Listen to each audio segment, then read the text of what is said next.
Sebagai geolog, saya ini sering banget ya berurusan sama batu-batuan yang umurnya jutaan tahun. Tapi percaya deh, cerita yang paling bikin saya takjub itu bukan yang ada di puncak gunung, tapi justru yang diam-diam tersembunyi, tepat di bawah kaki kita semua. Oke, kita mulai dari pertanyaan ini dulu deh. Pernah kepikiran nggak kenapa sih setiap kali ada penemuan kota kuno, ceritanya para arkeolog itu pasti lagi menggali? Kenapa sejarah itu seolah-olah harus terkubur dulu? Kok nggak ada gitu di permukaan?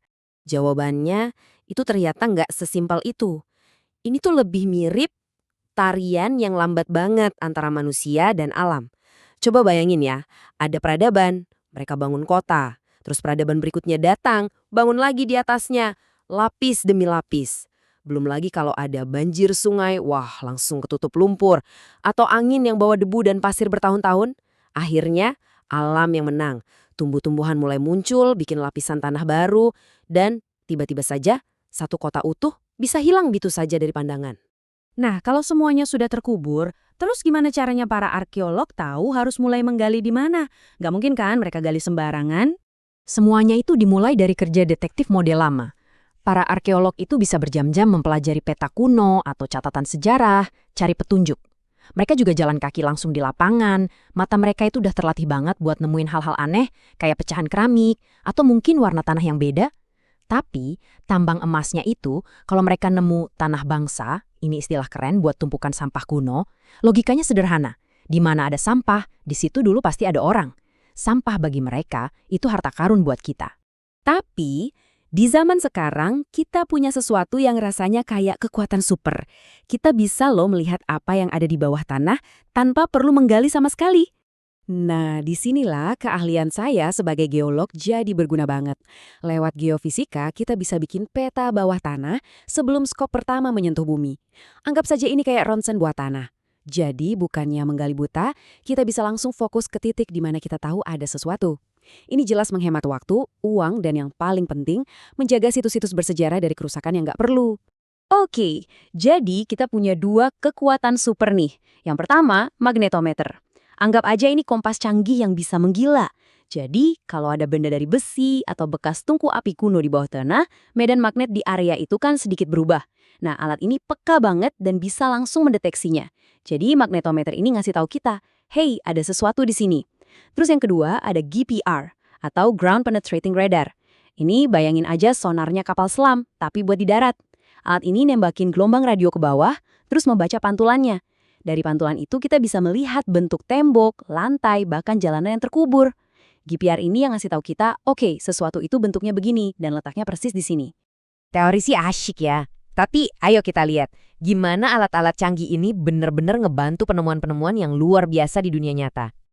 Oke, perhentian pertama kita, salah satu situs arkeologi paling ikonik di dunia, Pompeii. Letusan Vesuvius itu memang sebuah tragedi besar. Tapi dari sisi sejarah, letusan itu seperti menekan tombol pause raksasa selama hampir 1.700 tahun. Abu vulkaniknya itu nggak menghancurkan, tapi justru mengubur Pompeii dengan sangat cepat dan sempurna, melindunginya dari cuaca, dari waktu.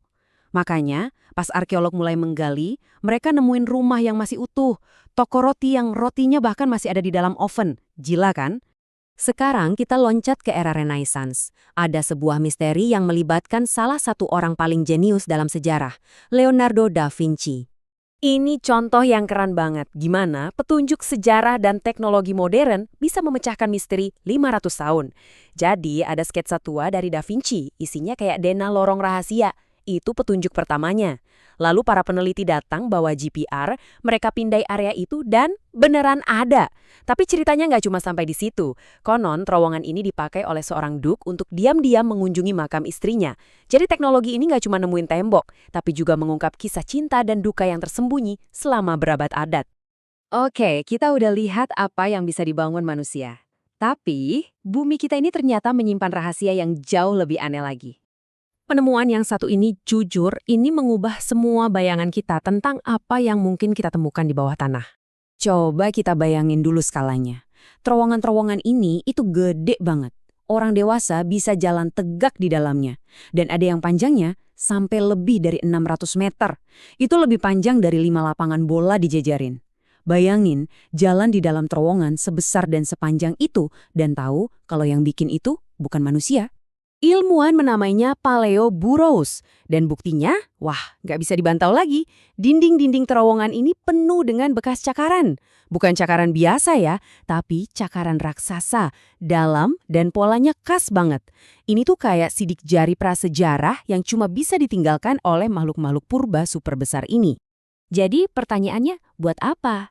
Para ilmuwan yakin terowongan ini semacam bunker buat berlindung dari iklim zaman es yang ekstrim, dari predator buas, dan juga jadi tempat aman buat membesarkan anak-anak mereka.